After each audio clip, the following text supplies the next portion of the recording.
है ना कि सास चंगी होवे या फिर दीवार विच टंगी होवे।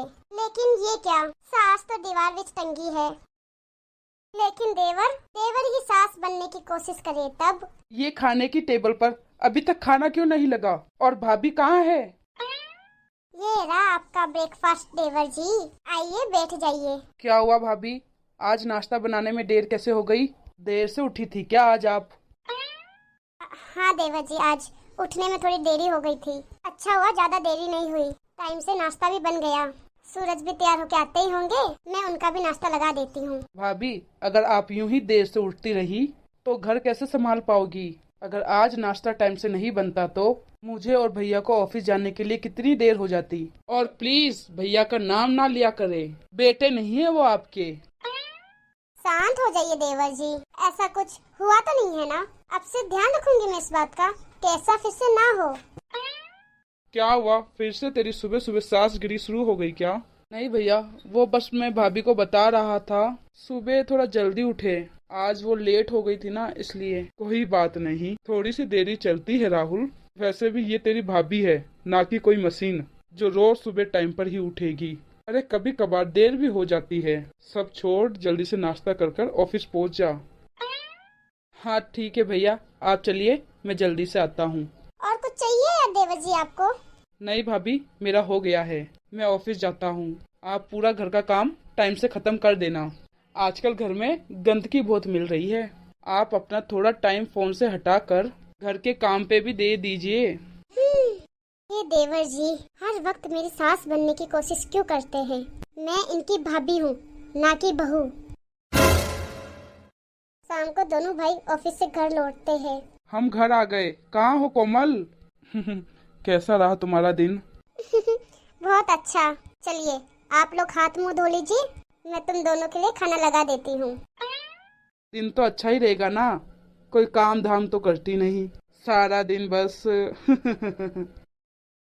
भाभी, ये कैसा खाना बनाया है? सब्जी तो आधी जली हुई है।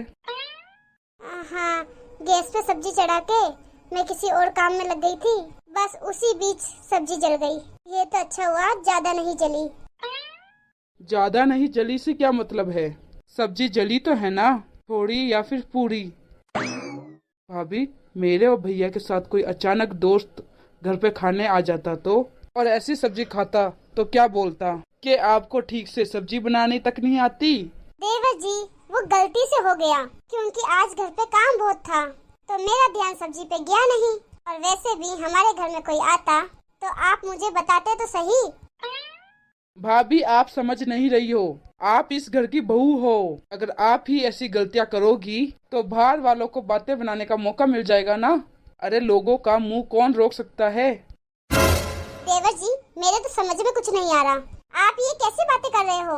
आपको किसी ने कुछ कहा है क्या? अभी तक तो किसी ने कहा नहीं। अगर आप ऐसी ही लापरवाही करती रही ना तो वो दिन दूर नहीं जब लोग बोलने लगेंगे। तू फिर से शुरू हो गया। कोमल ने एक बार बोल दिया ना कि गलती से हो गया है तो बात खत्म। अरे क्यों खामोखाम बात को आगे बढ़ा रहा है? वैसे भी घर में ये सब कुछ अकेले संभाल रही है तो हो जाती है ना गलती। कुछ दिन में तेरी भी शादी हो जाएगी, फिर तेरी बीबी भी कोमल की मदद कर देगी घर के कामों में। हाँ भैया, पर बस अब चुपचाप बैठकर खाना खा, नहीं तो खाना ठंडा हो जाएगा। कुछ दिनों बाद राहुल की शादी हो जाती है। सुमन छोटी बहू बनकर उनके घर आती है। खाने की टेबल पर हाँ, खाने की खुशबू तो बहुत अच्छी आ रही है, अब तो मुझसे रुका ही नहीं जाता। हाँ भैया, ये तो आपने सही कहा। पता है मेरे कमरे तक खुशबू आ रही थी, अब तो एक सेकंड भी वेट नहीं होता। चलो जल्दी खाना लाओ। हाँ हाँ देवर जी, आज खाना घर की नई बहू ने जो बनाया है। क्या बात है, आज खाना सुमन ने बनाया है? तब तो खाना टेस्ट करके देखना ही होगा। लाओ लाओ, थोड़ा इधर भी देना। खाना तो अच्छा है, लेकिन खीर में थोड़ी ज्यादा चीनी और सब्जी में थोड़ा नमक कम है। बाकी सब बढ़िया बनाया है। अरे कुछ नहीं होता, इतना तो चलता है, धीरे धीरे सीख जाएगी। वैसे तो सुमन देवर जी को थोड़ी सी भी गलती अच्छी नहीं लगती, पर आज खाना तुमने बनाया है तो वो कह रहे हैं कोई बात नहीं। लेकिन हाँ, राहुल सही कहता है, अगर बहुएं ऐसी ही गलती करती रही तो वो घर कैसे संभाल पाएगी? इसलिए आज के बाद से ध्यान रखना, ऐसी गलती फिर नहीं होनी चाहिए। भैया कोई बात नहीं ना, एक बार तो चलता है। वैसे भी सुमन ने ये सब गलती से करा होगा, जानबूझकर थोड़ी ना करेगी। सुमन, तुम इन दोनों की बात पर ध्यान मत दो, ये तो ऐसे ही बोलते रहते हैं। खाना तो बहुत अच्छा बना है। खाने के बाद भैया ये खाने के वक्त आप क्या बोल रहे थे? मैंने क्या किया? कुछ भी तो नहीं। अरे खाना सही तो बना था, नमक मिर्च इतनी भी कम ज्यादा नहीं थी जो आपने सुमन को इतना सुना दिया। अरे तुम गलत समझ रहे हो, मैं उसे डांट नहीं रहा था, मैं तो बस सुमन को उसकी गलतियां बता रहा था, जैसे तू बताता है ना, ताकि बाहर वाले लोगों को बोलने का मौका ना मिले। अरे छोटे, तू भी तो यही चाहता है ना। लेकिन भैया उसने हमारे घर पर पहली बार खाना बनाया है, वो ठीक से कुछ जानती भी नहीं है, थोड़ा एडजस्ट होने में समय तो लगेगा ही। इसीलिए तो मैंने सुमन को ये सब कहा, ताकि उसे ज्यादा समय ना लगे। चल अब मैं चलता हूँ। हाँ, मुझे तो बहुत जोरों की नींद आ रही है। अगले दिन शाम को सुमन अपने दोस्तों से मिलकर घर आती है। इतनी देरी कैसे हो गई तुम्हें? तुम तो कह रही थी तुम जल्दी आ जाओगी।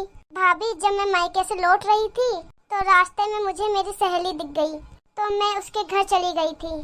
अच्छा कोई बात नहीं, चलो, वो लोग भी आते ही होंगे और उनको भूख भी लगी होगी। भाभी मैं तो खाना नहीं खाऊंगी। वो उसी समय राहुल और सूरज की एंट्री होती है। तुम इतनी रात को कहाँ से आ रही हो और खाना क्यों नहीं खाओगी? वो राहुल, मैं अपनी सहेली के घर से आई हूँ और उसी के घर से खाना भी खा के आई हूँ। अच्छा, ये भी कोई घर आने का टाइम है? इतनी रात को लोग क्या बोलेंगे? अरे इतनी भी देर नहीं हुई है भैया, और लोगों का क्या है, वो तो बोलते रहते हैं। फिर भी अगर हमारे घर की बेटी और बहू देर रात तक घर से बाहर रहती है तो लोग क्या बोलेंगे? देखो सुमन, शादी से पहले की बात अलग थी, अब तुम इस घर की बहू हो और तुम्हें ये सब शोभा नहीं देता। ठीक है भैया। गीता अंदर चली जाती है, उसके पीछे पीछे कोमल भी चली जाती है। भैया आजकल मैं आपको देख रहा हूँ, आप सुमन से कुछ ज्यादा ही सख्ती से पेश आ नहीं रहे। आप तो उसे ऐसे डांट रहे हो जैसे वो आपकी बहू हो और आप उसकी सास।